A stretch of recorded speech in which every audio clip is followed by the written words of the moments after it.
marches comme un aveugle qui ne sait pas où il va.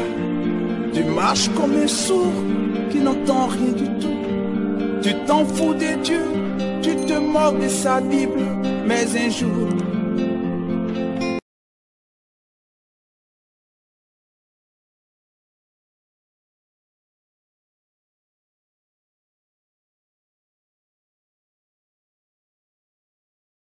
Alors, revenons dans notre thème.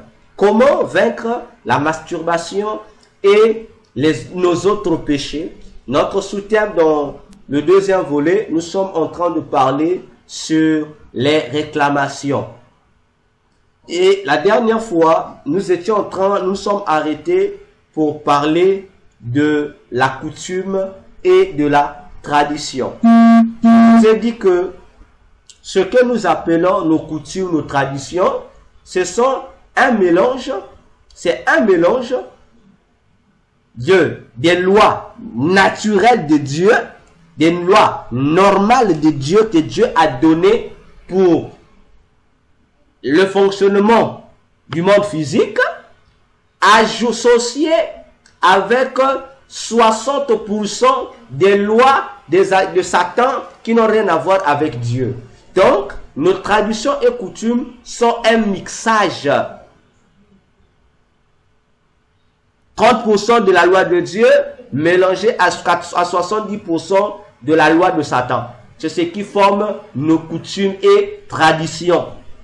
C'est pourquoi vous allez voir dans nos coutumes, il y a des choses qui sont conformes à la parole de Dieu et la plupart des restes des choses ne sont pas conformes à la parole de Dieu. Et si vous vous amusez à demander à nos vieillards, à nos ancêtres, mais pourquoi on nous dit souvent dans notre tradition que avant que je m'asseye sur une chaise ou sur le fauteuil, je dois d'abord toquer. Hein? Je dois faire toc toc, je dois d'abord toquer. L'ancêtre ne te répondra pas. Il te dira seulement parce que c'est notre tradition et coutume. Oh, ça n'a pas un sens.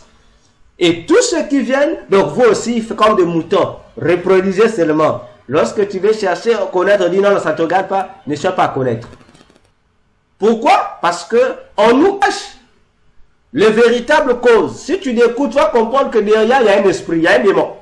Alors, au lieu que tu cherches à découvrir, on vous met ces mots-là. C'est pourquoi vous allez voir, les gens qui sont ancrés dans les coutumes et traditions, ce sont parmi les ennemis jurés de la Bible. Parce que les esprits qui les envoûtent là, les empêchent d'être amis de la Bible. Voyez-vous? Voilà pourquoi ils combattent toujours la Bible. Ils vous diront, les dieux de nos ancêtres. Il faut leur poser la question là. Qui sont les dieux de vos ancêtres?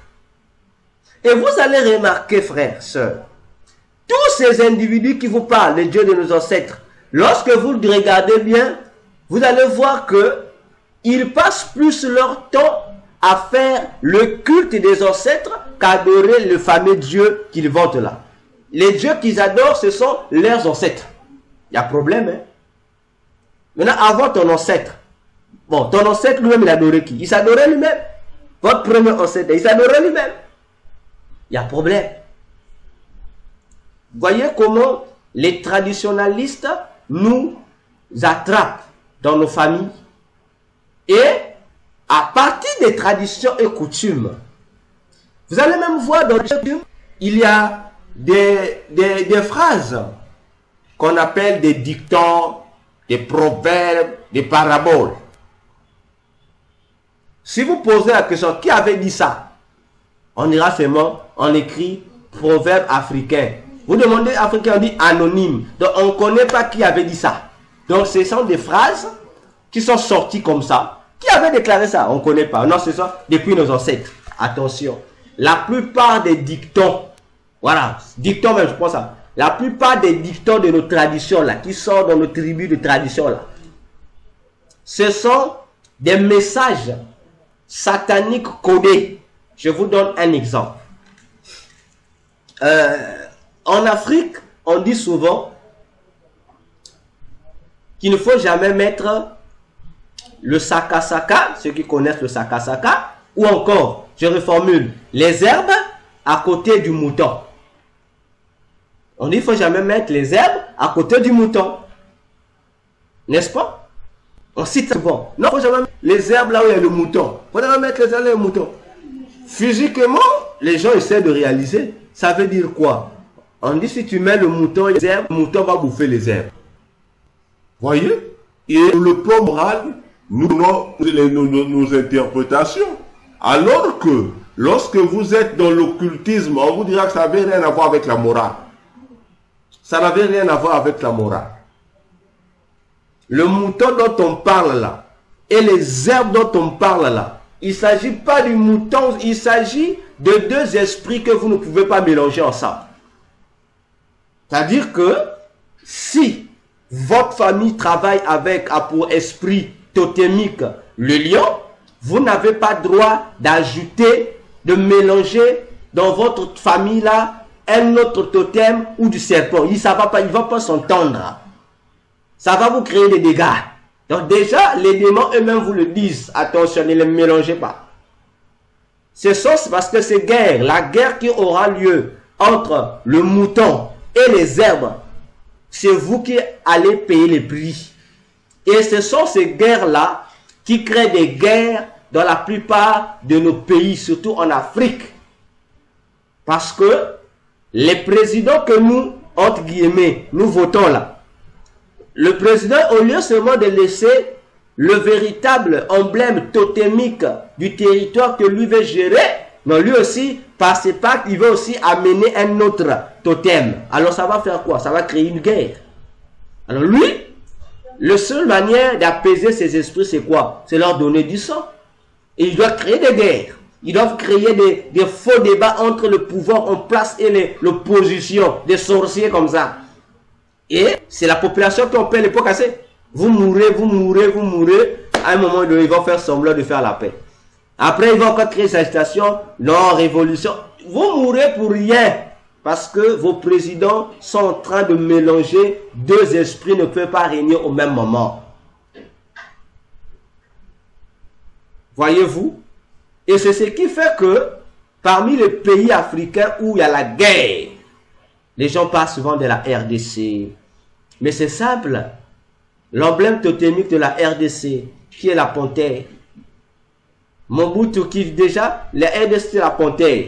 Le premier président, Kasavubu, qui vient, bon lui, il ne gère pas la panthère. Lui, il amène son totem à lui, qui est le coq. Lui, il vient, il met le coq. Ah, vous êtes sûr que le coq, face à la panthère, le coq va résister? Niet. Lui, il meurt. Lumumba, lui, il était Mandilopa. C'est pourquoi il était même plus influent que le président, alors que lui était le premier ministre. On l'écoutait plus lui par rapport à Kasavubu. Le pauvre coq. Alors, le deuxième président, Mobutu Sese Seko, lorsque lui vient, il dit, je vais vous marier. Il va marier en même temps la panthère. Il va créer un mariage entre la panthère et le serpent. Il va les associer. Lui aussi, il vient, il fait son pacte avec son démon Zaïna, qu'il modifie sous la forme de Zaïr. Il les associe. Il dit, vous aurez vos comptes, vous aurez vos parts. Et il a régné naturellement. Il a laissé la place au léopard, mais dans les coulisses, donc c'est comme si le léopard reste président, le président de la République, mais il donne à son serpent le pouvoir d'être le premier ministre. Et il n'y a pas eu conflit. C'était normal. Il n'y a pas eu conflit. Il n'y a pas eu conflit. Alors, en devenant, et puisque Mobutu était le premier gourou en RDC. Bon, qu'est-ce qu'un gourou? Là aussi, il faut que j'explique. Ce sont des termes de la magie. Dans la magie, de la même manière que dans les églises, nous parlons, la succession. On a le visionnaire, le pasteur adjoint, les anciens, les diacres, les ministres, les ceci. Dans le monde de la magie, les maîtres, hein, ce qu'on appelle les occultistes, ont une hiérarchie comme ça. Tu es d'abord novice, tu deviens maître, après tu montes, après par rapport à tes niveaux, tu vas devenir un gourou. Lorsque tu atteins la dimension du gourou, ça veut dire que tu deviens un demi-dieu. Tu deviens un demi-dieu. Et Mobutu est le premier à atteindre cette dimension-là dans RDC par rapport au pacte. Alors, vu ses capacités nocturnes, il était en même temps devenu le président de tous les sorciers du Zaïre. Donc, tous les sorciers, je parle de la sorcellerie. Mobutu, je ne parle pas de l'occultisme, je parle de la sorcellerie.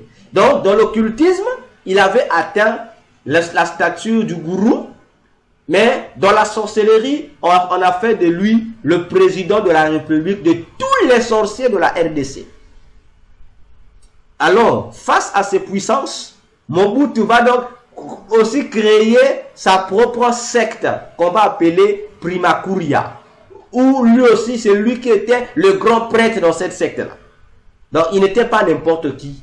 C'est pourquoi lorsque Mobutu parlait, même les présidents américains fléchissaient. Alors, on lui a demandé une mission. C'est cette mission qui a causé sa chute. C'est même pas Kabila qui a causé sa chute, comme on nous raconte à politique. Tout ça, c'est une mascarade, c'est faux. Tous les sorciers de la RDC, eux et moi, nous savons. Ça n'a rien à voir avec ça.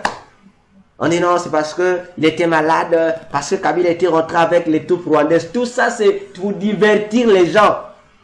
Mobutu, on lui a demandé, on lui a dit, toi, la mission que nous allons te donner, il faudrait que tu effaces le christianisme de la RDC. Il dit, toutes les églises là, qui naissent là, que vous appelez à cette époque, on appelait ça, les groupes de prière là. Il dit, tu dois les neutraliser. Laisse seulement les églises traditionnelles. Laisse l'islam. Laisse le catholicisme. Laisse les églises salutistes là. Et les autres églises, les ancêtres là. Laisse ça. Mais les mouvements qu'on appelle groupes de prière, qui est devenu plus tard les églises de rebelles. Il dit, ferme tout, bloque tout. Voilà le combat de Mobutu qui l'a mené à la chute. Parce qu'il a utilisé le troisième moyen, il n'arrivait pas. Alors qu'il avait un délai qui lui avait été donné dans le monde de la sorcellerie. C'est le monde de la sorcellerie où on lui avait demandé ça. Il avait un délai. Alors, les sorciers ont constaté qu'il n'arrivait pas.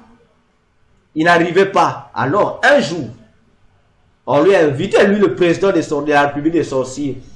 On lui a dit, on lui a invité ce jour-là. La réunion a eu lieu dans ce que les sorciers appellent eux-mêmes comment on appelle ça? Le siège de la sorcellerie, le siège de la sorcellerie mondiale, qui se trouve là-bas au niveau du désert de Kalahari.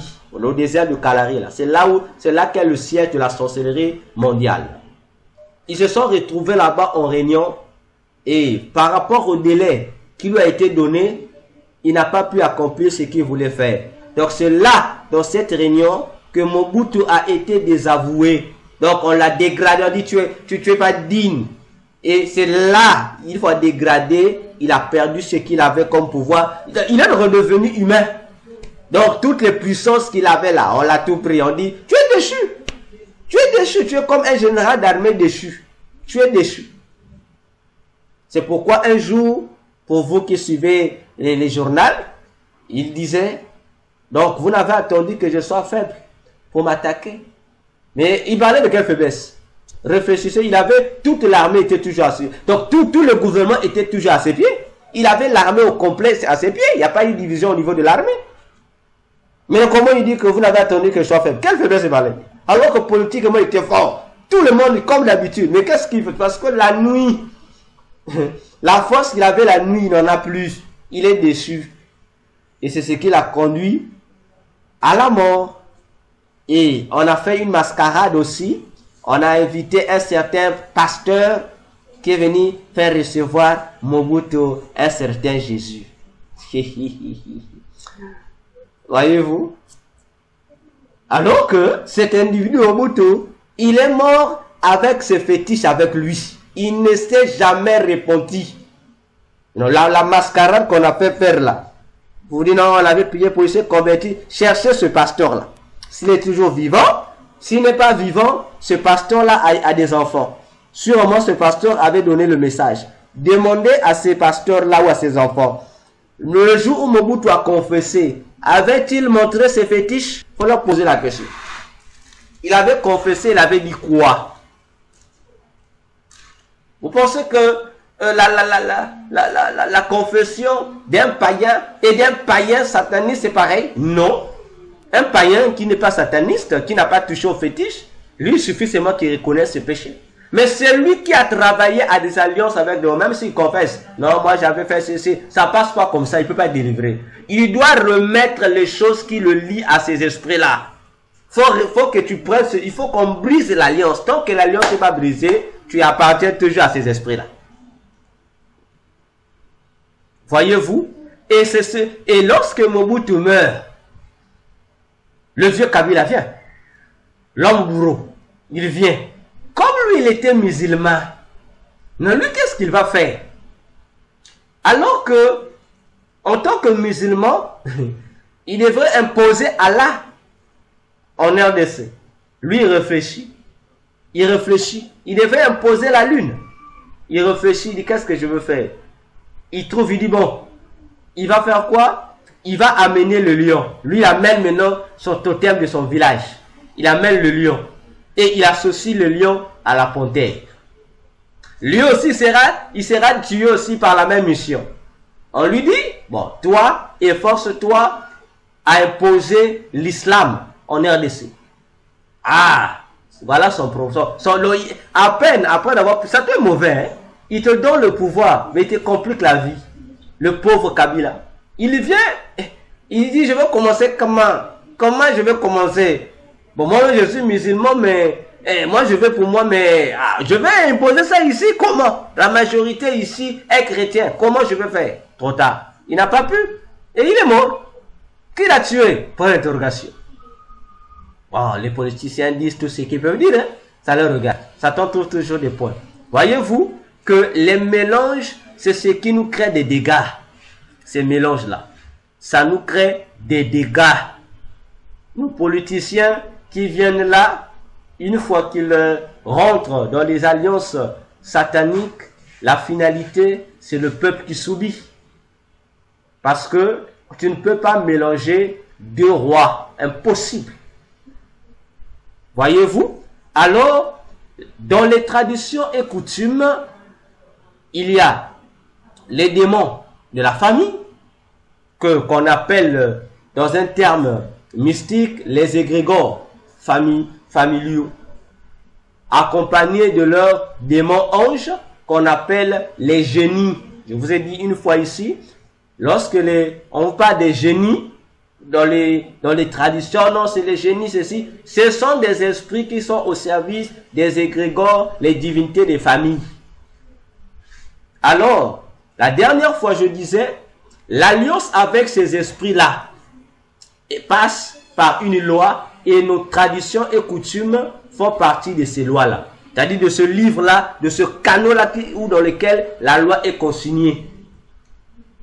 Et les chefs de famille sorciers ou mystiques, lorsqu'ils sentent que toi tu commences à aller hors des lois traditionnelles, on va te le rappeler, non, dans notre loi c'est pas comme ça. Ils vont te réciter la loi là. Parce que eux, ils savent qu'il y a un livre quelque part où toutes ces lois sont contenues. Les clauses que leurs ancêtres se sont convenus avec les différents démons-là, qui deviennent les dieux de nos familles, qui sont représentés par les totems de nos familles ou par les totems de nos pays. Alors, les réclamations, on va te réclamer parce qu'il existe des réclamations familiales. Les réclamations familiales parce que une personne dans la famille avait pris le soin de contracter une alliance en y impliquant en même temps lui et le reste de sa progéniture. Voyez-vous? Donc, par une loi qui sera imposée, une loi sera imposée à la famille au travers du pacte ou de l'alliance que l'ancêtre va faire et toutes les descendances en seront victimes. Pour vous qui écrivez, écrivez Jérémie 35, versets 1 à 19. Jérémie 35, versets 1 à 19. Là-bas, il y a une belle leçon que Dieu donne au peuple de Dieu. Et c'est là où vous allez découvrir que ceux qui vous interdisent les boissons alcoolisées là, ça ne vient pas de Dieu. Vous allez découvrir ça vient de qui? Les idéologies là. Dieu ne reconnaît pas cette idéologie là. Dieu dit ici, dans ce passage là, Dieu envoie le prophète Jérémie dans une famille. La famille là, on les appelait les Récabites. Ce sont les fils d'un personnage qu'on appelait Récab. Suivez bien ce que ce texte explique. Je préfère lire pour que nous puissions comprendre ce qui se passe avec les pactes dans nos familles. La parole fut adressée à Jérémie de la part de l'Éternel au temps de Joachim, fils de Joas, roi de Juda, en ces mots. Va à la maison des Récabites et parle-leur. Tu les conduiras à la maison de l'Éternel, dans une des chambres, et tu leur offriras du vin à boire. Je pris Jazania, fils de Jérémie, fils de Habasinia, ses frères, tous ses fils, et toute la maison des Récabites. Ah, bien-aimés dans le Seigneur, Dieu prend toute une famille. Dieu les amène dans la maison de Dieu, dans l'une des chambres de la maison de Dieu où il y avait le vin à boire. Dans la maison de Dieu, hein? Le vin à boire, dans la maison de Dieu. Continuons. Là, on va revenir à notre Dieu pour ça. Et je les conduisis à la maison de l'Éternel, dans la chambre des fils de Hanan, fils de Jigdalia, homme de Dieu. Près de la chambre des chefs, au-dessus de la chambre de Maséja, fils de Shaloum, garde du seuil. Je mis devant les fils de la maison des Récabites des coupes pleines de vin et des calices, et je leur dis, buvez du vin et écoutez. Mais ils répondirent, écoutez bien cette réponse, nous ne buvons pas de vin. Pourquoi? Il dit, car Jonadab, fils de Récab, notre père, nous a donné cet ordre, vous ne boirez jamais de vin, ni vous, ni vos fils. Oh, donc, Jonadab, qui était fils de son père Récab, l'ancêtre de tous les descendants des Récabites, lui leur ancêtre, avait donné un ordre à son fils et a dit à son fils de transmettre le même ordre jusqu'à leurs arrière petits-fils. Il dit, première loi, ni vous, ni vos descendants devez toucher au vin. Il continue. Deuxième loi, et vous ne bâtirez point de maison. 3. Vous ne sèmerez aucune semence. 4. Vous ne planterez point de vigne, et vous n'en posséderez point, mais vous habiterez sous des tentes toute votre vie, afin que vous viviez longtemps dans le pays où vous êtes étrangers. Écoutez encore la réponse de ce fils-là, Récab. Ils disent, nous obéissons à tout ce que nous a prescrit Jonadab, fils de Récab, notre père. Nous ne buvons pas de vin dans toute notre vie, nous, nos femmes, nos fils et nos filles. Nous ne bâtissons point de maison pour nos demeures. Et nous ne possédons ni vignes, ni champs, ni terre ensemée. Nous habitons sous des tentes et nous suivons et pratiquons tout ce que nous a prescrit Jonadab, notre père. Ils sont précis, hein. Lorsque Nebuchadnezzar, roi de Babylone, est monté contre ce pays, nous avons dit, allons, retirons-nous à Jérusalem, loin de l'armée des Chaldéens et de l'armée de Syrie. C'est ainsi que nous habitons à Jérusalem. Maintenant, écoutons maintenant ce que Dieu va dire à Jérémie par rapport à ça. Alors, la parole de l'Éternel fut adressée à Jérémie en ces mots. Ainsi parle l'Éternel des armées, le Dieu d'Israël.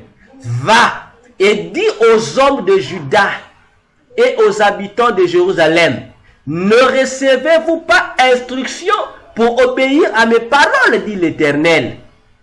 On a observé les paroles de Jonadab, fils de Rekab, qui a ordonné à ses fils de ne pas boire du vin. Et ils n'ont point bu jusqu'à ce jour parce qu'ils ont obéi à l'ordre de leur père. Et moi, je vous ai parlé dès le matin et vous ne m'avez pas écouté. Voyez-vous? Je prends le verset 16. Oui, les fils de Jonadab, fils de Rekab, observent l'ordre que leur a donné leur père. Et ce peuple ne m'écoute pas. Bien-aimés, vous comprenez ces choses-là? Est-ce que vous comprenez ces choses-là? Voyez-vous, Dieu dit ici, un certain Jonadab s'est levé bon matin par rapport à ses convictions ou à quoi qu'il a vu, il donne à ses descendants ces lois-là, qui n'ont rien à voir avec Dieu. Et les descendants se disent, nous respectons ce qu'a dit notre Père. Et Dieu se fâche. Dieu dit, si eux ils sont fidèles à ce qu'a dit un homme, comment il faut être moi? C'est que moi, Dieu, je vous donne, vous ne m'écoutez pas. Vous voyez ici comment plusieurs de nos familles se retrouvent condamnées par des lois familiales, par des lois coutumières, à cause d'une loi qui a été votée dans toute une génération par un seul ancêtre qui a pactisé avec le royaume des ténèbres. Donc, lorsque vous et nous naissons déjà sous l'influence de ces lois diaboliques qui ont été votées avant notre naissance dans nos familles pour que nous soyons toujours assujettis au service de ces esprits démoniaques. C'est normal qu'ils nous réclament parce que nous sommes là, nous appartenons. Par rapport à leur loi, à la convenance, nous descendons d'un tel priait des faux dieux. Donc nous sommes aussi les individus appartenant à ces démons de famille. C'est pourquoi on nous réclame. Voyez-vous, en dehors des réclamations familiales, il y a des réclamations patriotiques, c'est-à-dire des réclamations nationales, communales ou collectives. Vous pouvez prendre Matthieu 27, versets 24 à 26. Matthieu 27, versets 24 à 26.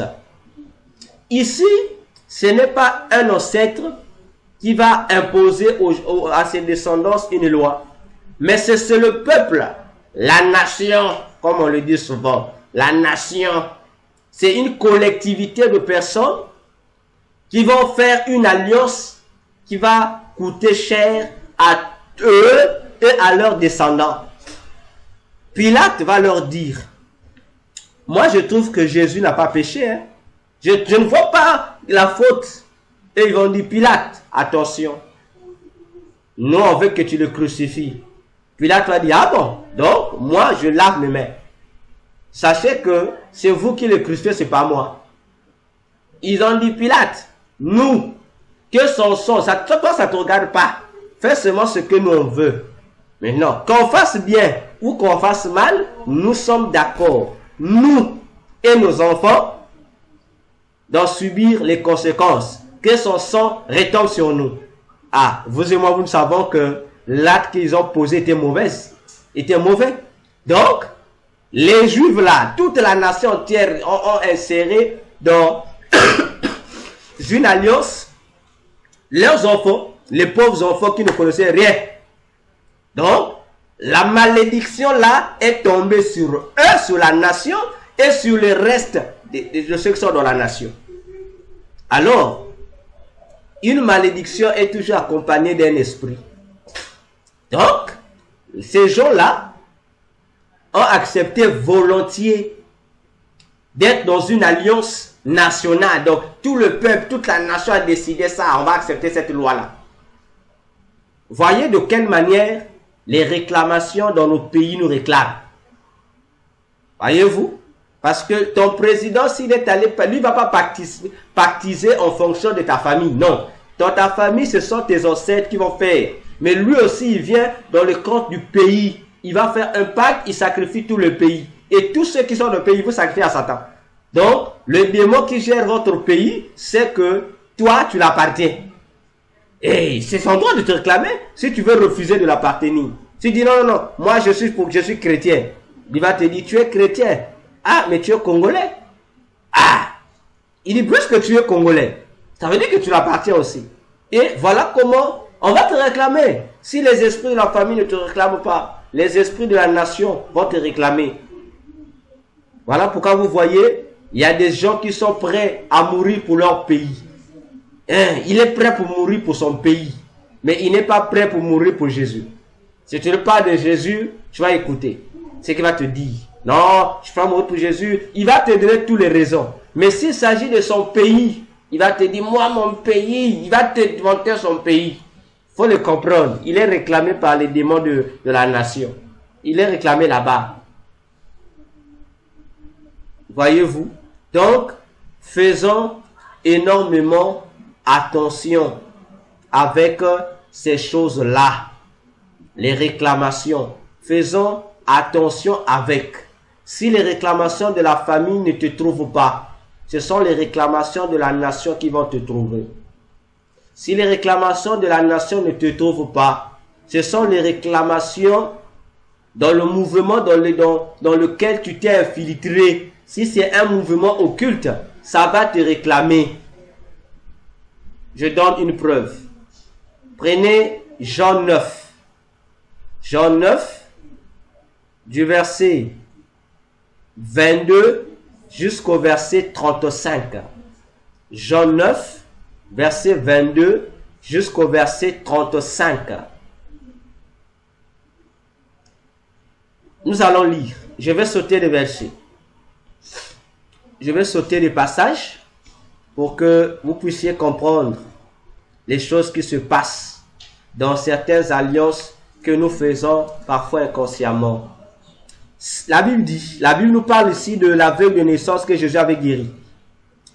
On dit, ses parents dirent cela parce qu'ils craignaient les Juifs, car les Juifs étaient déjà convenus, les Juifs, que si quelqu'un reconnaissait Jésus pour le Christ, il serait exclu de la synagogue. Ok? Donc les Juifs avaient déjà créé une convention, une alliance, que tout celui qui va accepter Jésus dans une quelconque synagogue, il sera expulsé. Donc c'était déjà une alliance qui avait un effet non seulement physique, mais aussi spirituel en ce qui concerne les synagogues. Prenons le verset 34 jusqu'au verset 35. Ils lui répondirent, les pharisiens vont répondre à l'aveugle, tu es né tout entier dans le péché et tu nous enseignes. Et ils le chassèrent. Verset 34. Ils ont chassé. Ils ont dit, bon, comme l'aveugle a dit que le Jésus là soit pécheur ou comment, ce que moi je sais, j'étais aveugle, il m'a guéri. Et il dit, merde, qu'est-ce que toi tu nous dis là? Bon, on va te chasser. Ils l'ont chassé. Alors, c'est quoi les synagogues? C'est quoi une synagogue? Les synagogues sont ce que vous et moi, nous appelons aujourd'hui les lieux de prière. Les Juifs avaient deux types d'endroits où ils se réunissaient pour l'œuvre de Dieu ou pour leur réunion spirituelle. Ils avaient le temple de Jérusalem où ils allaient dans le culte pour offrir également tous les sacrifices que vous connaissez. Mais dans les synagogues, ils étaient là, ils priaient, mais l'accent était plus basé sur les prières et la lecture de la parole de Dieu. Voyez-vous? Donc, c'était leurs deux lieux de prière. Alors, vous allez voir que les gens de la synagogue là, ils se sont fait une loi concernant tous ceux qui devraient adhérer aux synagogues. Celui qui va croire que Jésus est le Messie, il est chassé. Et tous ceux qui venaient fréquenter les synagogues étaient d'accord, c'était une alliance. Voyez-vous? C'est une alliance. Donc, faites attention au lieu de prière où nous allons. Je vous dis, faites attention au lieu de prière où nous allons. Si les démons de la famille ne te réclament pas, les démons de ton pays vont te réclamer. Les démons de ta ville, de ta commune vont te réclamer. Si eux ne te réclament pas, sache que les démons du lieu où tu vas prier là, les démons avec qui le pasteur là a fait son pacte vont te réclamer. Parce que tu es fidèle de cette église, non? Mais si cette église est manipulée ou travaille avec une alliance qui n'est pas celle de Dieu, mais l'alliance des démons. Donc toi aussi, tu es disciple d'un des démons sans te rendre compte. Voyez-vous? Et plusieurs églises ont cessé d'être des églises pour devenir des synagogues de Satan.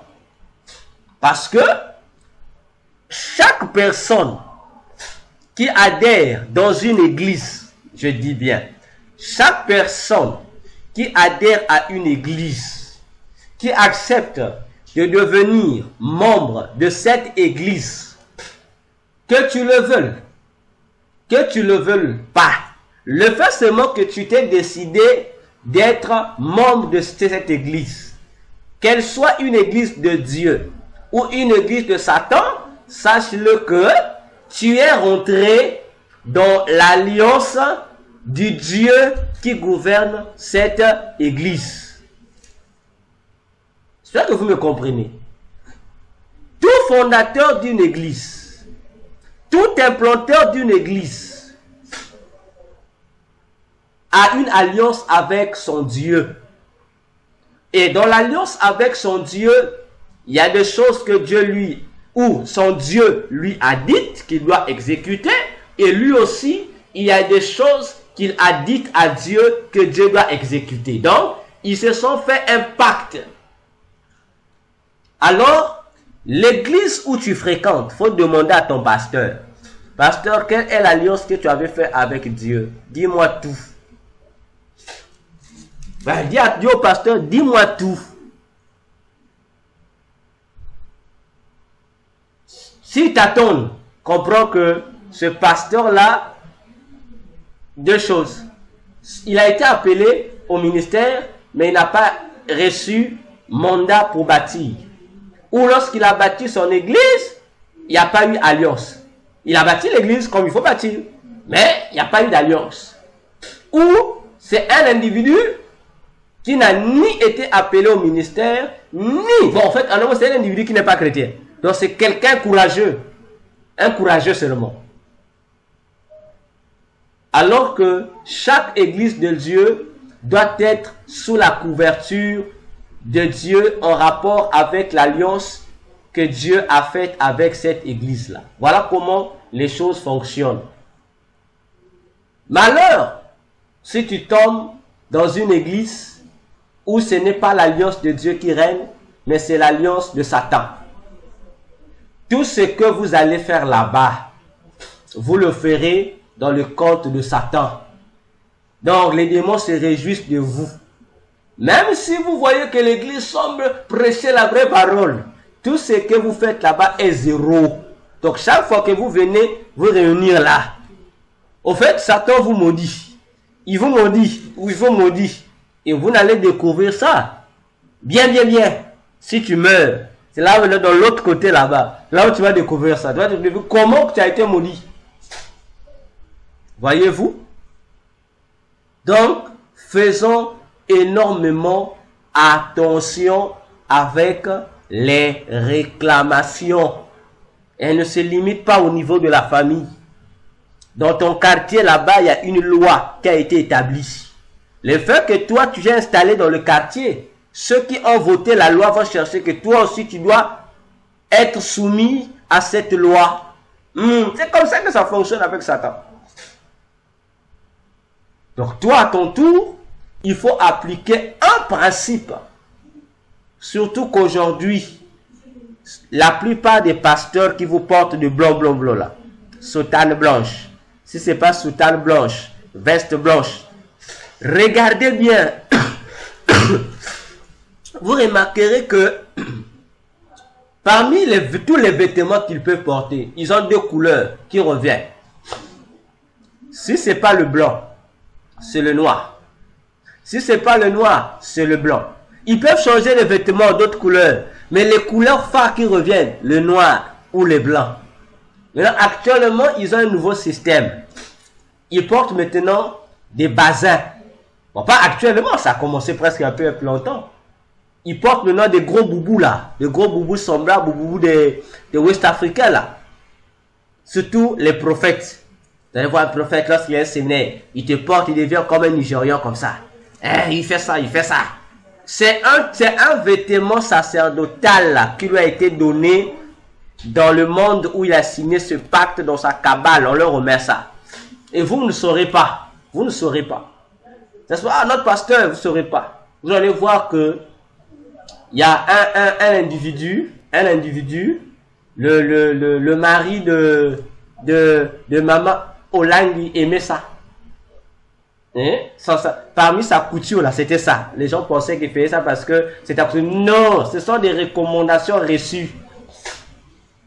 Pour demander aux gens de maman Olangi, qu'est-ce que la grande croix des prêtres catholiques faisait sur le cou du papa Olangi? Cette la croix là faisait quoi là-bas?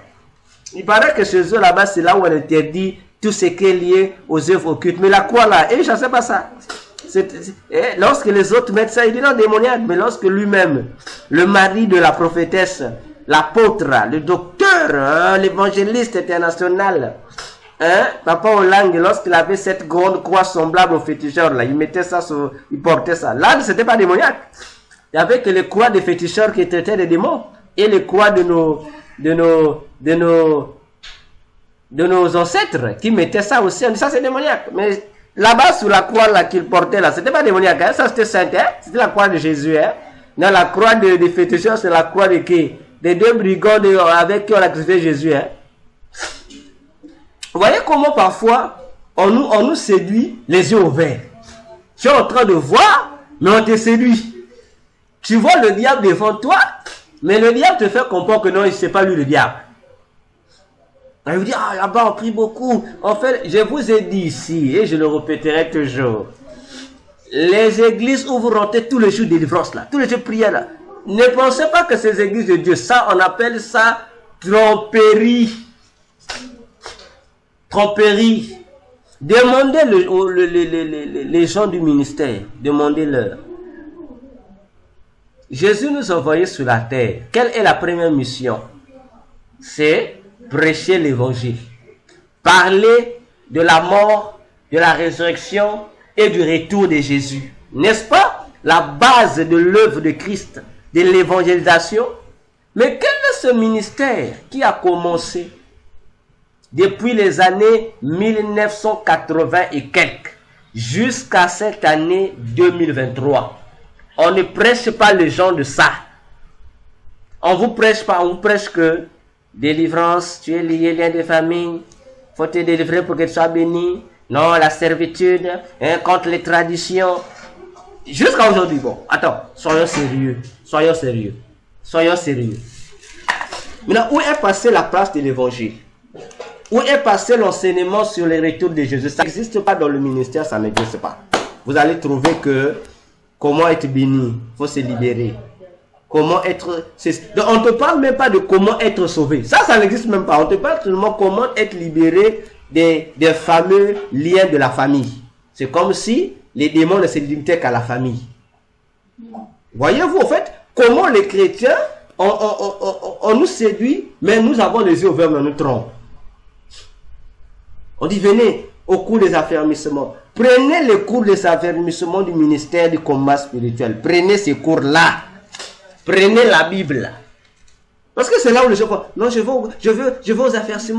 aux affermissements. Prenez ça, dites à quelqu'un qui prie dans l'église de la CFM sur le Mont Lang et dites-lui, peu importe qu'il soit dans le groupe Péniel ou qu'il soit dans le groupe CFMC ou qu'il soit dans le groupe JCC, dites-leur, donnez-moi, je veux avoir vos cours là sur les affermissements. Prenez ces cours d'affermissement, comparez ça à la Bible. Vous saurez si c'est conforme ou si ce n'est pas conforme. Voyez-vous? Vous verrez ça là-bas. Si c'est conforme ou si ce n'est pas conforme. Parce que lorsqu'on parle d'affermissement, ça veut dire la personne, à la fin des affermissements, la personne doit être un chrétien solide, un chrétien assis sur la parole de Dieu, un chrétien mature, ce que Paul appelait un maître dans la spiritualité. Malheureusement, les gens qui prient là-bas n'ont aucune connaissance de la parole. La seule connaissance des versets bibliques qu'ils ont, les versets bibliques qui parlent des démons, les versets bibliques qui parlent des jeunes, les versets bibliques qui parlent de soi-disant bâtir des hôtels, les versets bibliques qui parlent des envoûtements. En fait, c'est ce qu'ils connaissent. Si tu demandez même à un individu là-bas, dites-leur, c'est quoi même la prière? Vous priez tous les jours, il ne sait pas, mais quand même il prie tous les jours. Retraite spirituel, c'est lui. Donc maintenant, on ne comprend pas. Il y a la chose et son contraire. Tous les jours, tu pries matin, midi, soir, tu pries. Tu t'es même toi-même interné parce que tu veux prier. D'accord. Maintenant, frères, sœurs. Donc, moi, le docteur Véracité KTN. Depuis 2005 jusqu'en 2023, je suis venu pour me repentir. Et vous me condamnez tous les jours à prier contre le lien des familles. Donc, jusqu'à cette année aujourd'hui, bon, vous me maintenez dans le bébé spirituel ou vous vous souciez de ma croissance spirituelle. Réfléchissons. Parce que si tes liens là, depuis que tu as accepté Jésus, jusqu'à aujourd'hui, tu continues à couper les liens, donc tu n'es pas encore chrétien. En tout cas, tu t'es pas encore converti. Tu t'es pas encore converti. Voyez-vous? Parce que il y a une étape de la vie chrétienne où on a besoin, on est bébé, il faut se débarrasser, se dépouiller, se séparer. Il y a une étape où tu dois croître. Mais si toi, tu es toujours là condamné, je ne me marie pas parce que, soi-disant, c'est la famille qui m'a bloqué. La famille a fait de moi, comment on dit même ça, a fait de moi leur objet de richesse. Faux. Voyez-vous? Faux. Et si vous prenez votre Bible, vous allez voir tous les enseignants du ministère du combat, vous n'allez pas vous entendre. Vous n'allez pas vous entendre. Ils vous diront, parce que leur phrase finale, c'est quoi? Ils vous diront, nous, on préfère, peu importe ce que la Bible dit, mais nous faisons ce que papa et maman Olangue nous a montré. Donc, combien même tu peux le montrer avec la Bible que ici, maman et papa Olangue avaient faussé. C'est faux. Ils vont dire, nous on croit ce qu'on nous a enseigné. Bon. C'est ça le problème. Voyez-vous, c'est ça et c'est ça le grand danger. Lorsque un chrétien devient fanatique de son pasteur, c'est là où c'est un danger. Parce que lorsqu'on te présentera, ici ton pasteur avait faussé. C'est un choix. Tu prends ce que le pasteur avait dit ou ce que la Bible dit. Bon, tu ne peux pas dire non, mon pasteur, je laisse, c'est pas la Bible, il y a problème. Voyez-vous, il y a problème. Donc, faisons énormément attention à ces choses-là.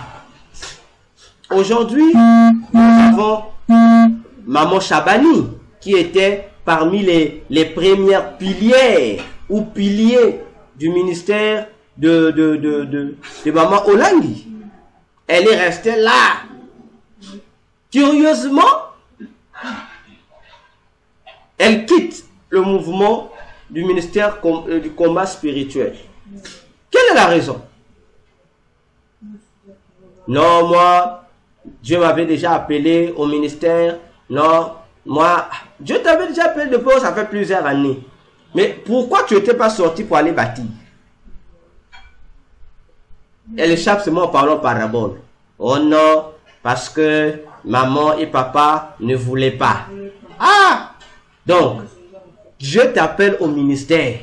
Dieu te dit, va fonder une église. Bon, tes parents spirituels disent non. Toutes les années, tu as préféré te soumettre à tes parents spirituels et non à Dieu. Et une fois que vous avez commencé à avoir des couacs, des problèmes, là maintenant tu sors pour dire, Dieu avait parlé en toi. Et tu commences à dire que tes parents spirituels étaient des sorciers. Ah! Maman Micheline Chabani. Aujourd'hui, maman Olang et pas Olang sont devenus des sorciers. Parce que tu as quitté, c'est devenu des sorciers. Donc, tout ce que vous avez fait faire aux gens là, c'était la sorcellerie. Oui. Parce qu'elle aussi était devenue parmi ils appellent les encadreurs du combat. Donc, tout ce que tu as fait faire aux gens, c'est la sorcellerie. Oh non. Ah, mais finalement, on ne comprend pas. Bon, dites-nous. Parce que j'ai suivi dans une émission qu'elle a faite sur sa chaîne. Dis-nous. Les gens ont demandé. Nous, finalement, tu parles, on parle, on ne te comprend pas. Bon. Dis-moi la vérité. Si ce n'est pas la sorcellerie, donc qu'est-ce qui s'est passé?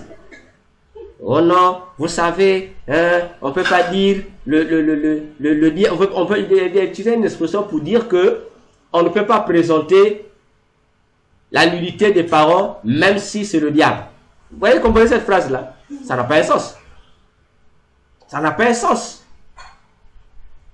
Et lorsqu'elle-même est dit au ministère du combat, maman et papa Olang, il paraît que toutes les personnes qui venaient là, qui prient là, le message qui disait faut haïr tes parents pour rester au ministère, tout ça. Elle dit oui, c'est mauvais. Moi, Dieu m'a dit qu'il faut que les parents doivent être les enfants, même si son papa est censé doit rester. Ah, ça veut dire, tu commences à combattre le message que toi tu as prêché pendant toute ta vie. C'est devenu sorcellerie aujourd'hui. Pas de problème. Une année après, 2 ans après, la même Chabani qui avait dit que ses parents étaient des sorcières, nous les sorciers, que là-bas était le diable qui régnait, est venu reviser ses langages. Et on dit, mais tu changes de langage. Oh non, je veux que moi rester en paix. Ceci. Vous voyez que c'est ce qu'on appelle le banditisme spirituel. C'est le banditisme spirituel.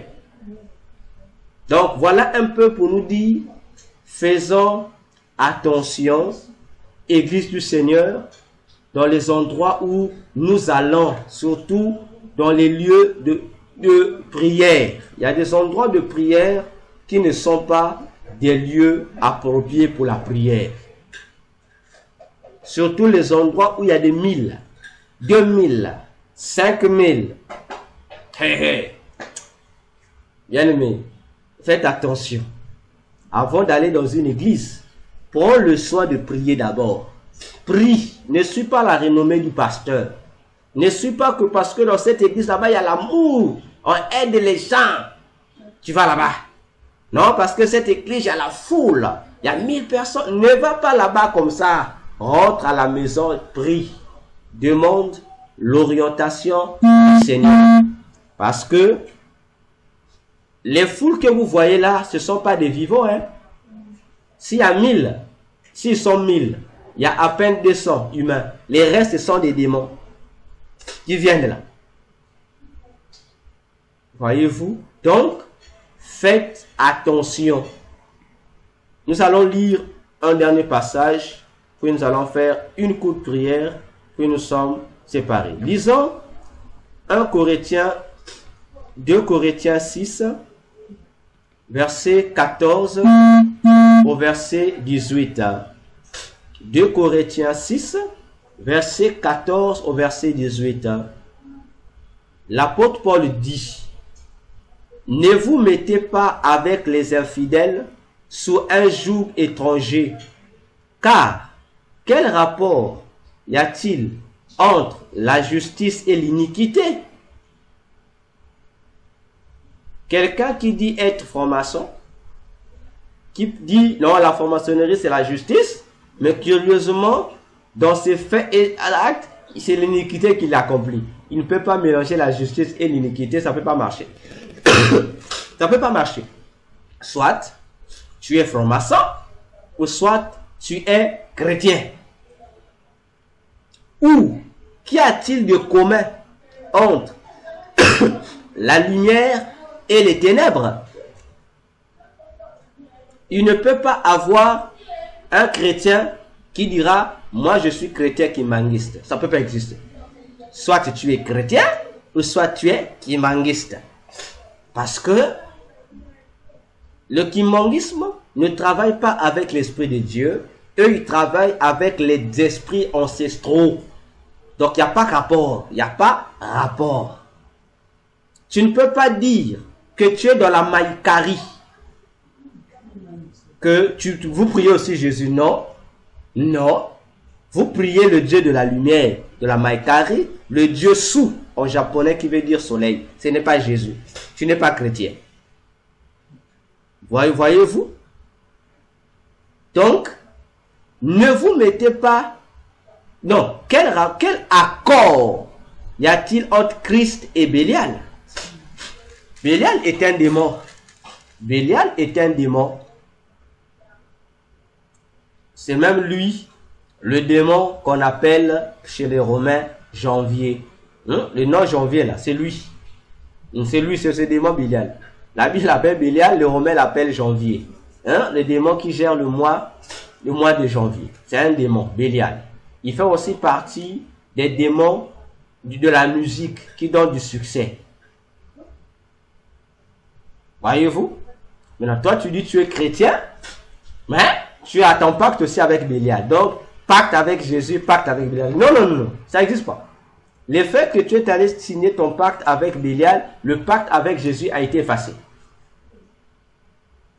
Tu es pasteur, tu te retrouves dans la cabale juive. C'est fini. Tu n'appartiens plus à Jésus. Tu appartiens à l'autre côté là-bas. Ou, quelle part a le fidèle avec les fidèles? Comment un chrétien et un païen peuvent-ils s'assembler pour former l'écuménisme? Ça n'a pas un sens. Ça n'a pas un sens. Musulmans, bouddhistes, chrétiens, shintoïstes.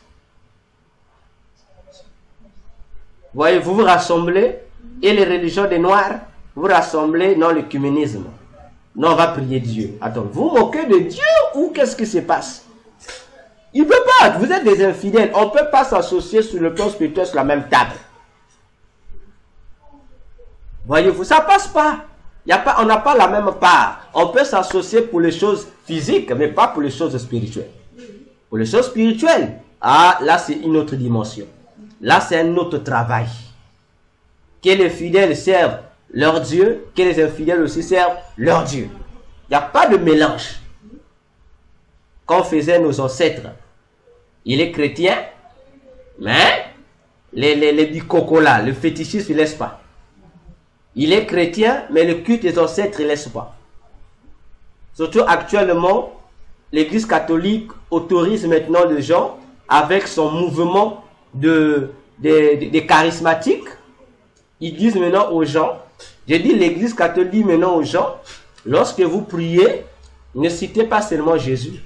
Citez aussi le nom de vos parents qui sont morts, de ton père, ta mère qui sont morts. Et ils vont t'aider. Et si tous ton ancêtres là, ils vont aider, ils vont amener, ils vont faire une délégation, ils vont aller vers Marie, ils vont soumettre ça à la Vierge Marie, et la Vierge Marie avec cette délégation va soumettre ça à Jésus, et Jésus à son tour avec la même délégation va le soumettre ça à Dieu.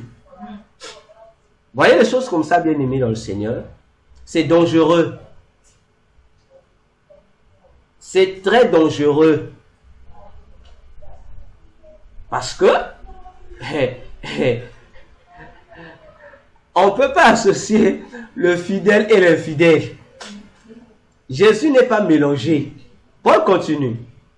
Quel rapport y a-t-il entre le temple de Dieu et les idoles. Posons-nous d'abord, restons d'abord ici. Pose-toi la question, mon frère, ma soeur. Quel rapport y a-t-il entre le temple de Dieu et les idoles? Les idoles aussi ont leur temple. Bon, toi qu'on retrouve, tu viens dans la maison de Dieu, on te retrouve aussi dans la maison des idoles là-bas. Il y a quel rapport? Il n'y a pas de rapport. Soit c'est Baal qui est Dieu, ou soit c'est l'Éternel qui est Dieu, comme disait Élie aux Juifs. Choisissez. Choisissez. Hein? Choisissez. Qu'est-ce que les croix font-elles dans nos églises? On décolle les grosses croix. Qu'est-ce que ça fait dans nos églises? Qu'est-ce que ça, les croix viennent faire à l'église de Dieu? Ça vient faire quoi là? Les croix là, ça vient faire quoi là? Qu'est-ce que les photos de Jésus viennent faire dans nos églises? Qu'est-ce que les photos des pasteurs viennent faire dans les églises? Dites-nous d'abord. Les photos des pasteurs là, ça vient faire quoi dans les églises? Dans sa propre maison, il n'a pas un poster comme ça. Il n'a pas eu une photo encadrée gros de lui comme ça. Mais il vient mettre ça à l'église de Dieu. Faut dire simplement que l'église là m'appartient. Alors dans l'église de Dieu, on n'a pas besoin de ces choses-là. Laissez l'église de Dieu telle qu'elle est simple. On n'a pas besoin de vous embrayer par des décors bizarres. Parce que dans les décors bizarres, c'est là où se glissent les symboles occultes.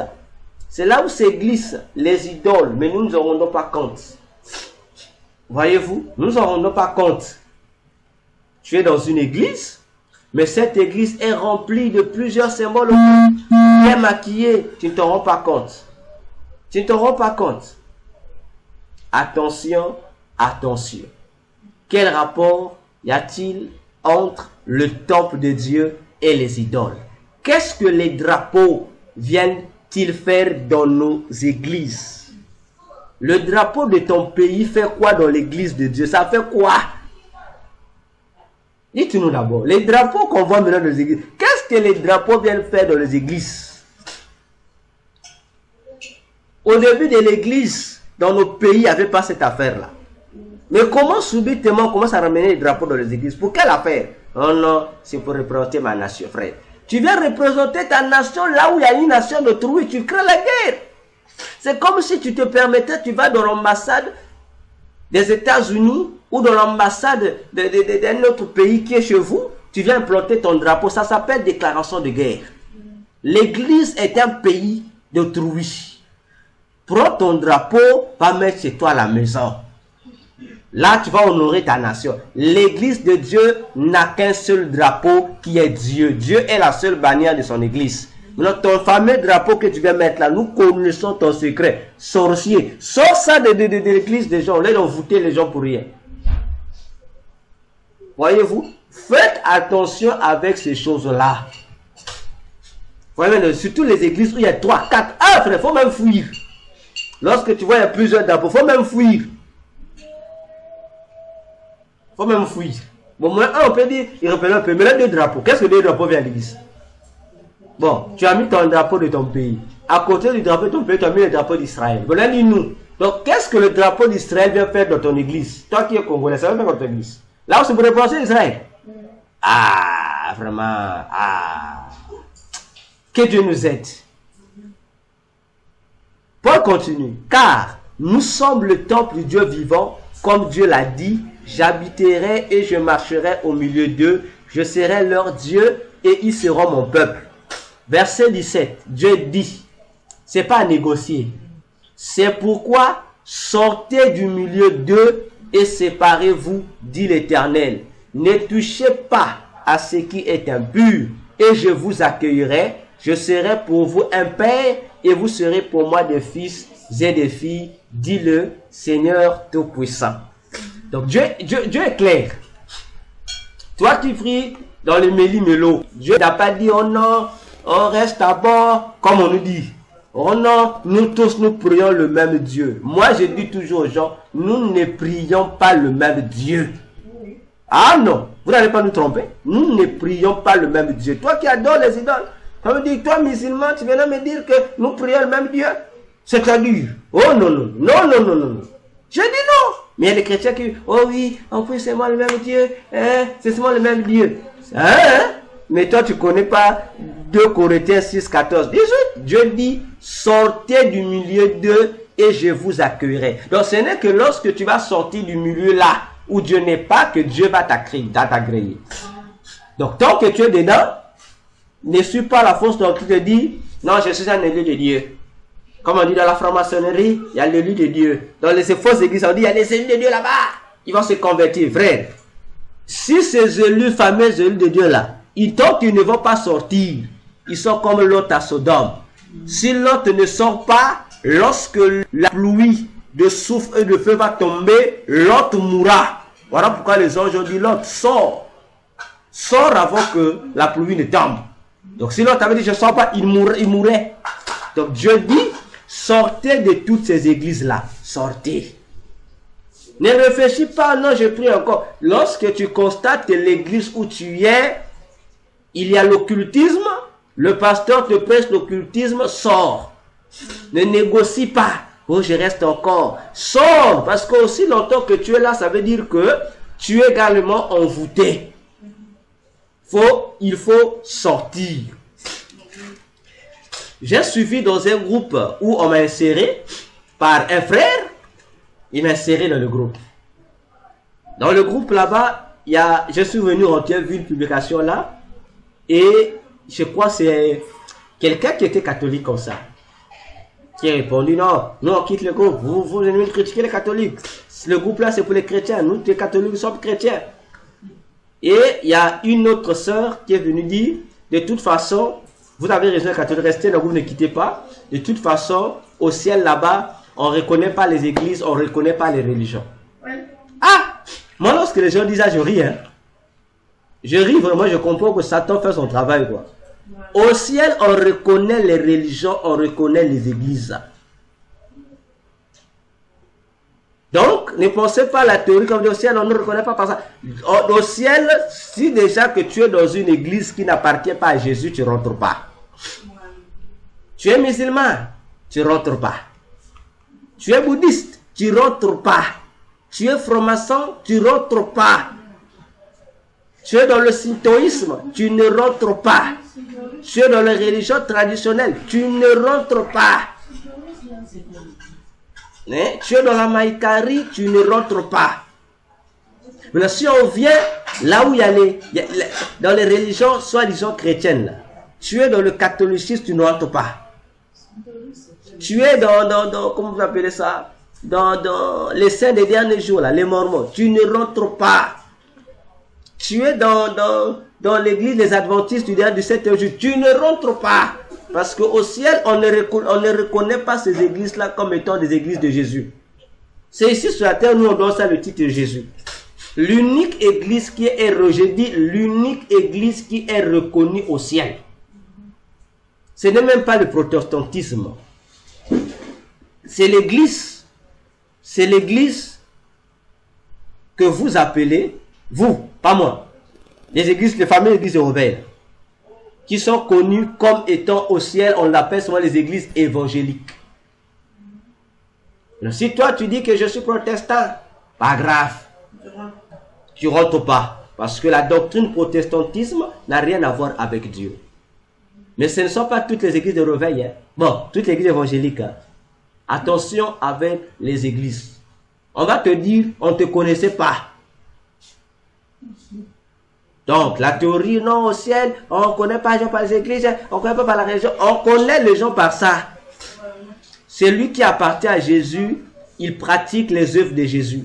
Ta religion là ne pratique pas les œuvres de Jésus, ça pratique les œuvres de démon qui est le Dieu fondateur de cette secte-là. Ce n'est pas Jésus.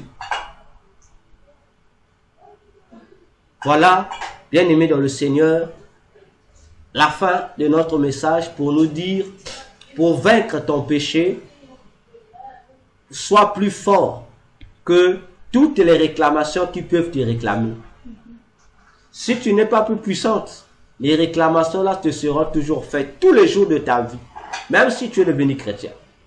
Parce que Satan n'accepte pas la défaite. C'est pourquoi, ce n'est que le jour de l'enlèvement de l'église, au Apocalypse 12, 10 à 12 a dit, c'est lui qui nous accusait tous les jours devant Dieu. Il nous a ratés, pour les bons. Donc, fais-toi violence pour que Satan arrête de te réclamer. Allô, pasteur? Oui. Une question. Oui. Comment peut-on être devenu plus fort? Et ensuite, tu as dit, on ne dirait pas, Jéhovah n'est pas Dieu. Comment expliquer ça? En bref, explique-moi, parce que Jéhovah, c'est... D'accord. Explique-moi. En bref, Jéhovah n'a rien à voir avec Dieu parce que Dieu n'a jamais donné ce nom-là. C'est pas Dieu qui a donné ce nom-là. Ça n'existe pas.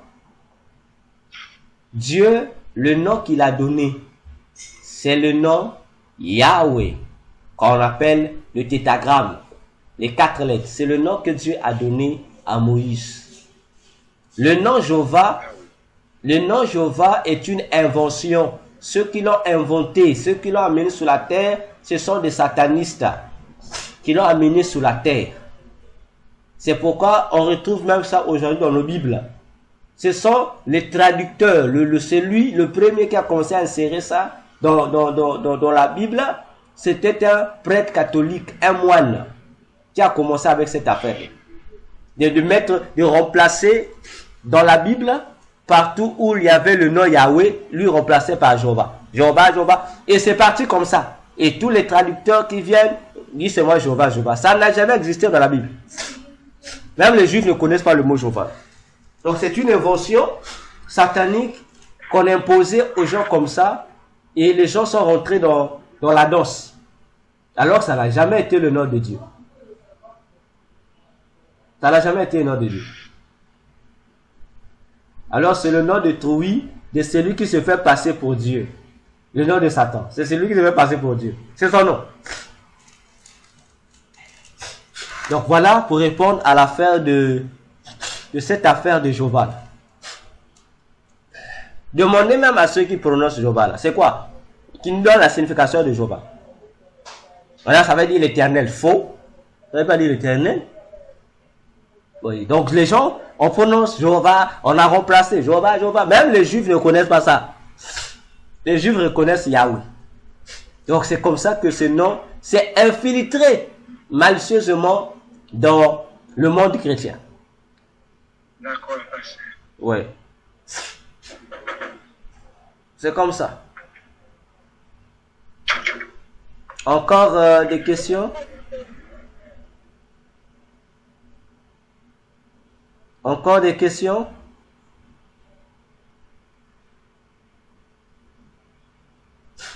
Une dernière question, pasteur. Allez-y. Et quand on dit Yehoshua Mashiach, c'est bien ça? Oui, ça c'est en hébreu. C'est en hébreu. D'accord. Oui. Oui, tu m'as répondu. Tu m'as répondu Jéhovah.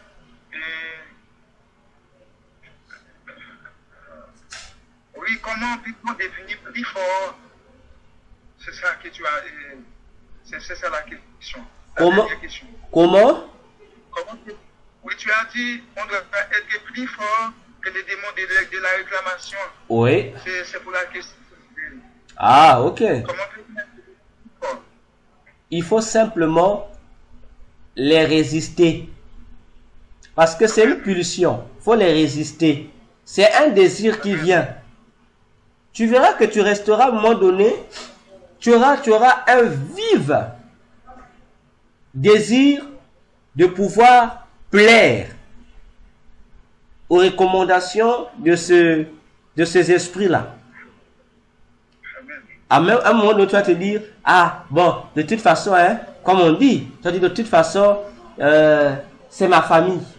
Et tu vas aller faire des traditions et des coutumes dont tu sais que ça, c'est ça, là, ça contredit, c'est interdit. C'est-à-dire, non, ici, je suis au village. Je suis au village, je dois faire ça. Voyez-vous?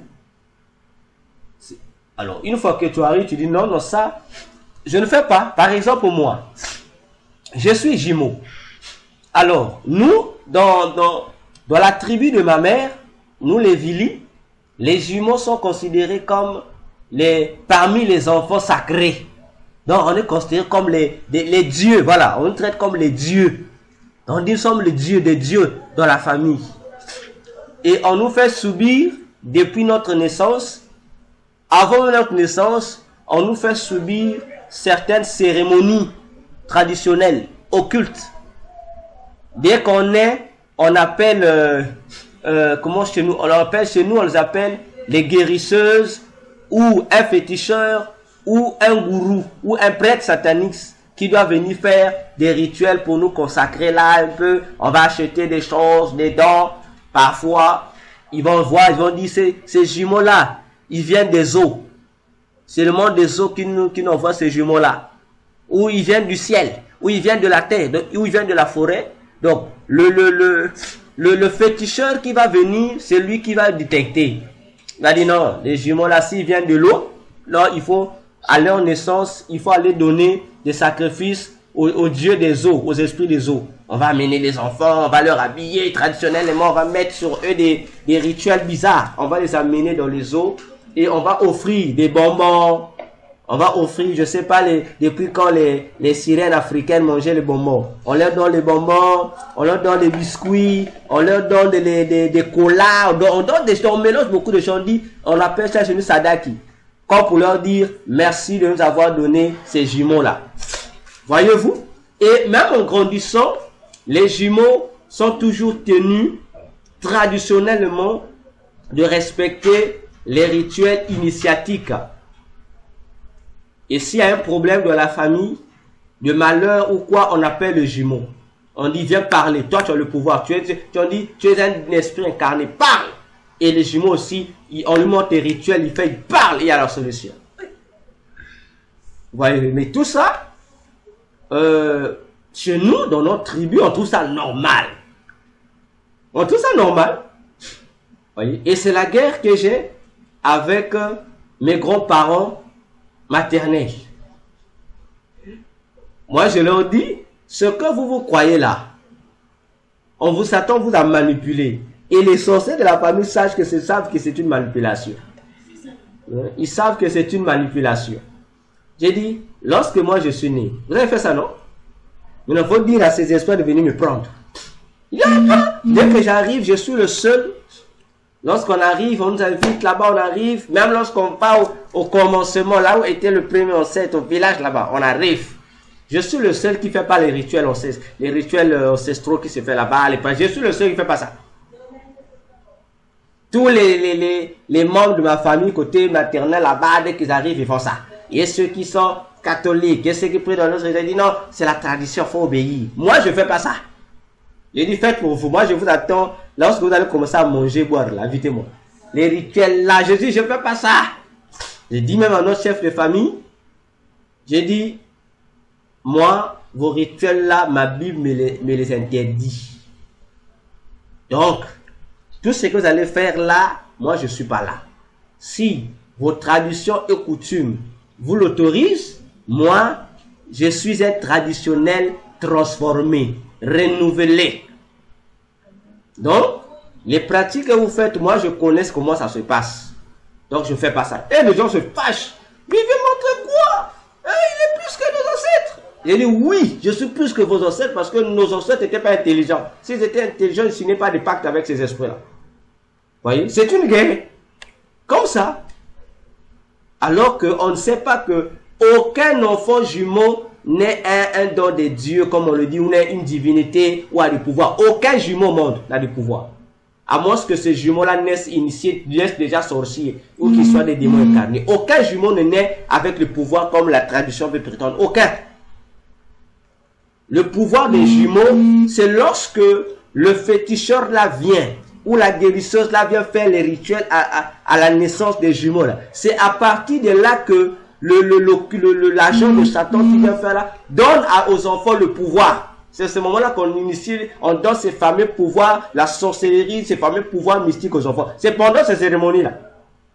Les enfants naissent normaux et c'est vous-même les parents à cause de ces rituels bizarres, vous les livrez aux esprits. Et si le féticheur dit que ce sont les esprits de la forêt, les sacrifices que vous allez faire à la forêt, vous ne savez pas qu'au fait, c'est vous-même qui amenez vos enfants pour les consacrer, les dédier aux esprits de la forêt. Mais on vous a trompé qu'ils viennent de la forêt. Alors c'est faux. Voilà comment on gaspille l'avenir des jumeaux. On les gaspille. Et il y a même dans certaines familles où il y a les cultes des jumeaux. Hein. Les jumeaux sont adorés. Hein. On les adore. On dit, ah, les jumeaux, il ne faut pas les toucher. Il ne faut pas les toucher. Voyez-vous, non, tout ça, des conneries pour rien. Voyez-vous. Donc, c'est comme ça que ça se passe. Ces rituels-là, on communique. Vous voyez-vous, les aveugles ne voient pas. Mais tous les sorciers de la famille savent que c'est une initiation. Donc, c'est comme ça que ça se passe. C'est comme cela. Donc, faites attention dans les traditions qu'on nous donne. Lorsque tu vois ça suspect, pose la question. Pourquoi on doit faire ça? Si on te dit seulement, oh non, c'est la tradition, ne fais pas. Ce qui n'est pas bon là de la tradition, ne fais pas. Il ne faut pas faire. Non, il faut jeter des grains de riz si tu veux manger pour honorer les ancêtres. Ah! Oh, il faut faire ceci. Oh, la nuit, il ne faut pas balayer la maison la nuit. Oh, il ne faut pas faire ceci. En fait, tous ces interdits-là, ne les faites même pas. Au contraire, c'est pendant que vous n'allez pas les faire. Là. Vous n'allez vous soumettre à obéir. C'est là où ça a des effets sur vous. Mais tant que tu n'as pas respecté, ça n'a pas d'effet sur toi. Voilà comment, au fait, comment ça t'en fait. Donc, tant que tu n'appliques pas ça, ça ne se fait pas. Mais tant que tu te soumets, ça se fait. Ça implique des impacts sur toi. Moi, je fais même exprès. Je vais lorsque je partais de temps en temps au village là, c'est mes ancêtres là-bas. Je faisais ça exprès. Je prends la nuit, je balaye. J'ai dit, tu vas attendre. Quand vous dites, si tu balayes, tu vas voir la nuit. C'est quoi se passer? Et rien ne se passe. Tout ça parce que c'est pourquoi on parle de la superstition. On veut nous embaumer par ces genres de choses-là. En fait, c'est notre peur qui donne vie à ces esprits ancestraux-là. C'est notre peur. Voyez-vous? Donc, résistez à ça. Et surtout pendant les moments des funéraires. C'est là où plusieurs chrétiens sont rattrapés par les esprits de la tradition. Parce que si tu as perdu ta femme, la belle femme va dire chez nous, lorsque on perd notre fille, voilà, on a des rituels qu'on doit faire subir aux mariés. Toi, c'est dit non. Tout le monde, ta famille te dit oui, il faut se soumettre. Tout ce que tu te soumettes là, on t'en kick tes démons.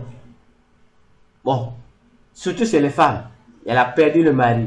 Elle devient pour elle un mouton que la belle femme va manipuler avec les traditions. Et là, elle oublie la Bible. Hein. Elle a maintenant peur. On dit, si tu as peur, on va prendre l'esprit de ton défunt mari, on va te coller. On va te coller si tu refuses de te soumettre à nos traditions. Et les chrétiens ont peur. Et il se soumet. Ah! Donc, tu as peur que l'esprit de ton mari puisse te suivre partout. Alors que tu as avec toi le Dieu de tout esprit. Voyez-vous ces choses-là? Lorsque notre papa est mort en 2014, les gens sont venus déjà là. Ah, pour dire à notre maman, la même soirée là, ah non, on doit te mettre dans des rituels. Les mamans Vili, on doit te mettre dans les rituels là. Notre côté paternel, eux ne gèrent pas pour eux les affaires des rituels. C'est le côté maternel, ils sont venus déjà. Non, faut rentrer dans les rituels Vili là, pour les veuves. Nous sommes opposés, nous les enfants. Et nos frères qui ne prient pas là, les païens là. Nous tous on a dit non, on a dit seulement Vili. Attention, il n'y aura aucun, notre maman n'entre pas en deuil. Son deuil reste dans son cœur. Elle va passer son moment de veuvage là, normalement. Elle sera libre de faire tout ce qu'elle veut faire. Donc, pas question d'amener des lois ici. Non, dès qu'il fera 18 heures, elle n'a plus le droit de manger, elle n'a plus le droit de parler à un homme, elle ne peut pas se lever elle-même pour aller dans le petit besoin, il faut que quelqu'un l'accompagne, elle doit se voiler. Tout ça, zéro. Ça a été la guerre. Voyez-vous, la guerre entre nous les enfants et les traditionalistes. On dit pas de question. Je dis non, c'est notre fille, c'est votre fille, c'est notre mère. Donc, ça ne se fera pas. Chaque soir, lorsque je quittais le boulot, je venais m'asseoir sur la natte de ma mère. Oh, les mamans là se parlent. Oh, la nuit, elle peut causer avec les hommes. Et j'ai dit, ok. J'ai dit, je suis un homme, on va causer. Je vais être un homme. On cause. Le reste, je ne suis pas de moi là-bas. Si vos ancêtres vont se fâcher, qu'ils n'ont qu'à venir me prendre. Voyez-vous? Donc, il faut être têtu avec ces esprits de la tradition. Si tu n'es pas têtu, ce sont ces esprits qui vont t'avoir. On va même t'intimider. Tu te dis, tu vas voir, ou tes enfants vont voir. Toi aussi, il faut répliquer. Vous aussi, vous allez voir. Mais comme tu auras peur, tu auras peur, tu dis, attention, tu vas mourir, et tu as peur. Non. Non. Ils vont refuser. La nation te demande de faire des choses, toi tu acceptes. Tu acceptes. N'est-ce pas? Tu entends les Rwandais sont en train de tuer les Congolais de la RDC. Toi là où tu es, tu te fâches. Tu te fâches. Tu suis le mouvement des combattants. Tu commences aussi à insulter les Rwandais. Ah non, on doit les tuer nous aussi. Oh, je suis Congolais. Ah, chrétien, chrétien, chrétien, chrétien. Chrétien. Là, il est plus chrétien. Là, il dit non, je suis compatriote. Non, faut lui choper ton bon man. Nous aussi, on doit les tuer, on doit tuer les Rwandais. Ah, chrétien, ouais, chrétien. Il est pasteur même, quoi. Il laisse le courageux, il dit ça. Ah, homme de Dieu. Là, maintenant, tu n'es plus chrétien. Et certains disent non, ici, c'est pas l'affaire de la Bible. C'est l'affaire de la nation. Ah, mon frère. Donc là, tu es écarté Dieu, quoi. Là, c'est l'affaire de la nation. Oh, tu es réclamé par les esprits nationaux. Tu es réclamé. Hein? Tu es réclamé, tu es réclamé. Tu es réclamé. Hein? Kagame, sorcier. Bon, le président LG, sorcier. Bon, mais là, toi, tu rentres dedans. Toi, tu veux soutenir notre sorcier. Mais tu fais rien. Prie au contraire. Dis à Dieu que les dégâts là qu'il crée, que ça se limite entre eux sorciers. Que ça touche pas les innocents. Bon, toi aussi, tu choisis ton corps. Donc, toi aussi, tu es au service d'un sorcier. Voyez-vous? Voyez-vous? Aime ta patrie avec le Seigneur.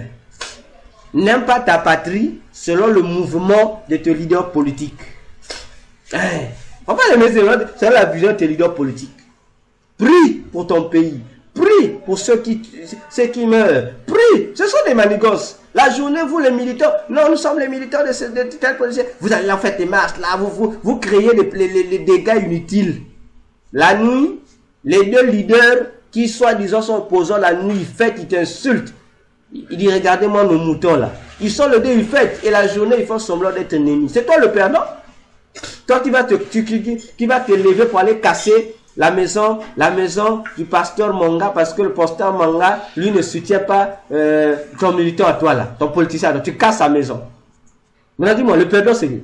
Comme tu as cassé l'église du pasteur, parce que le pasteur t'a seulement dit que ne suivez pas les politiciens, suivez Jésus. Tu viens casser l'église du pasteur. Bon, en cassant l'église du pasteur, entre nous soit dit, qui est perdant? Le pasteur? Non.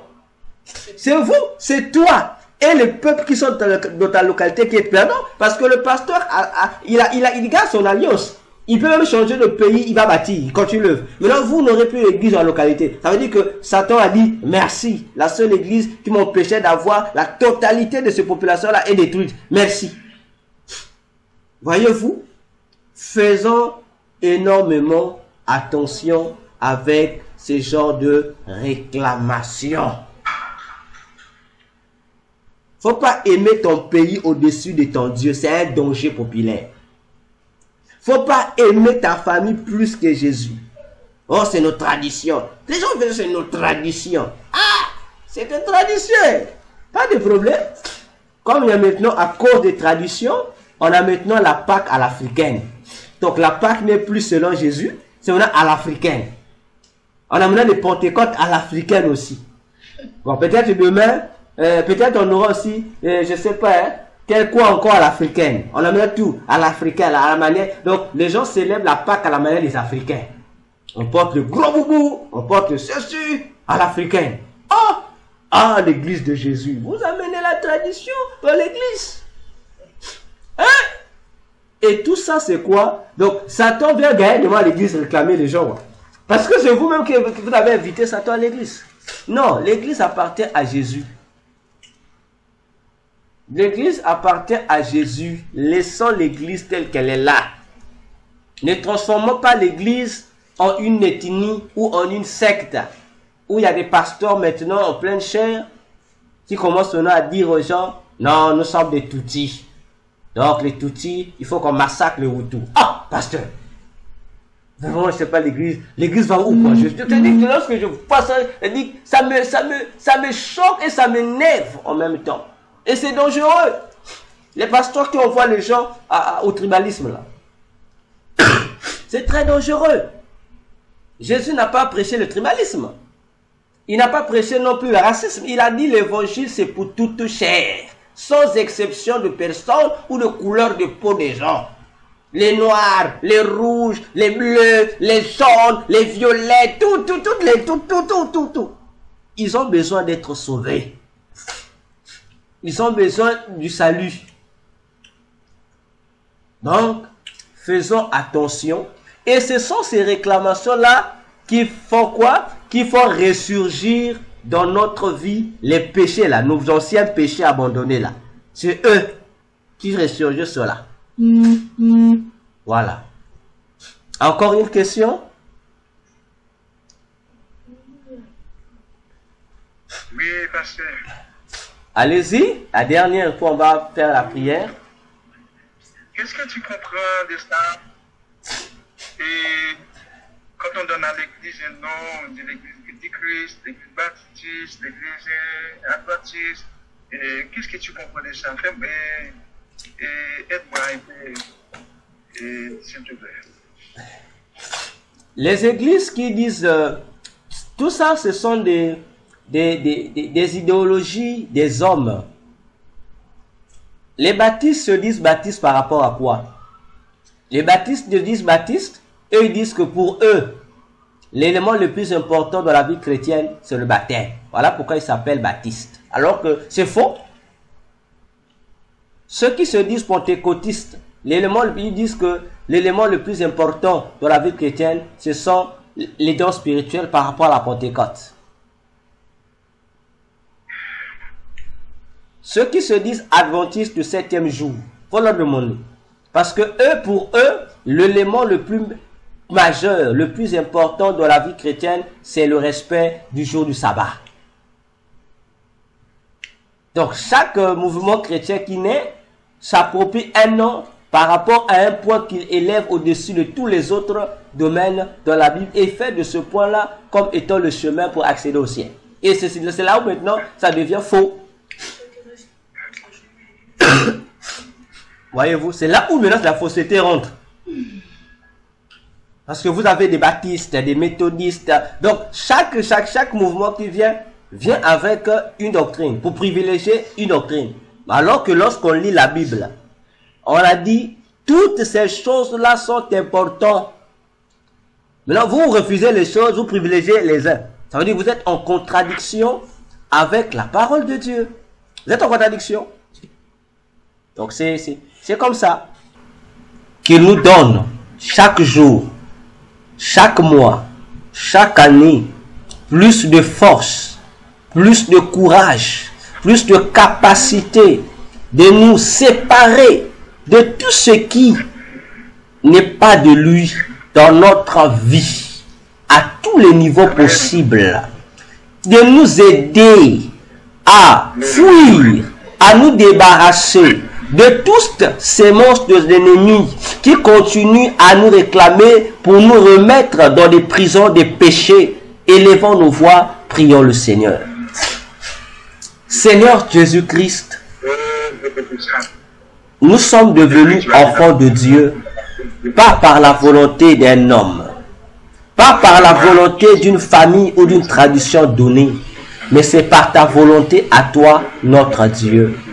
Voilà pourquoi ce soir, Seigneur, devant ces différents péchés qui nous colonisent, qui nous empêchent d'être dans la liberté, cette liberté que tu nous as donnée en nous affranchissant par ta vérité. Oh Dieu, nous refusons de redevenir esclaves du péché. Nous refusons de redevenir prisonniers d'un quelconque péché, Seigneur. C'est pourquoi aide-nous à avoir le dégoût du péché. Aide-nous à nous débarrasser, nous séparer de toute tradition, de toute pratique, Seigneur, qui vient contredire, Seigneur, ta loi, qui vient s'opposer à ta parole, qui vient, Seigneur, annuler tes commandements dans nos vies.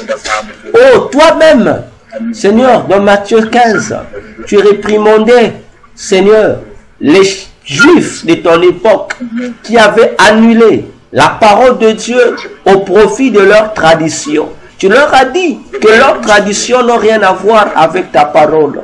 Cette force, cette détermination de résister, Seigneur, combien même l'oppression semblera être plus forte, mais donne-nous, Seigneur, la force, Seigneur, de résister, de les vaincre.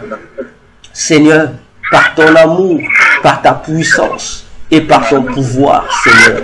Ce n'est que par ton aide, Jésus, que nous pouvons, Seigneur, être loin de tout péché, que nous pouvons nous séparer, nous débarrasser, Seigneur, de tous les liens, de toutes les sémences qui n'honorent pas ton nom, qui n'honorent pas ton nom, pour être véritablement des chrétiens nés de nouveau en Christ, Seigneur. L'unique chose que nous désirons voir abonder en nous, ce sont les fruits de ton esprit, qui impriment en nous, Seigneur, tes caractéristiques, qui impriment en nous ta crainte, qui impriment en nous, oh Dieu, l'obéissance complète à tes lois et à tous les niveaux possibles. Car tu as dit, toi, Seigneur, tu n'es pas le Dieu des injustes, ni de ceux qui pratiquent l'iniquité. Tu te sépares d'eux, ô Dieu. Nous ne voulons pas, Seigneur, chaque jour que nous passons sur cette terre, soit une vie séparée de toi.